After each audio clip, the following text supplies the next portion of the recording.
महाराष्ट्रातल्या शेतकऱ्याला अंदाज देणार आहे।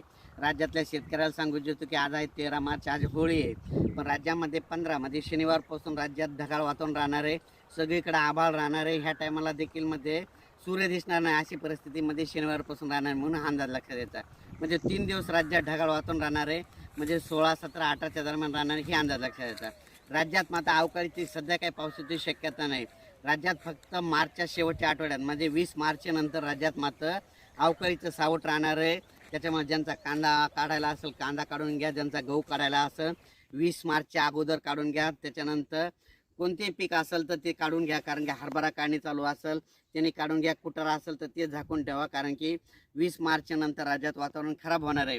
पण सध्या मात्र राज्यात मात्र 3 दिवस मात्र 15, 16, 17च्या दरम्यान ढगाळ वातावरण राहणार आहे, पाऊस काय येणार नाही, त्याच्यामुळे काही चिंता करायची गरज नाही।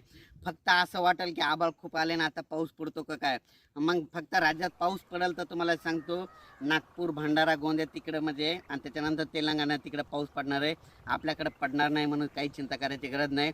फक्त 20 मार्चच्या नंतर मात्र राज्यात चांगलंच वातावरण खराब होणार आहे, म्हणून हा अंदाज लक्षात घ्यायचा। धन्यवाद।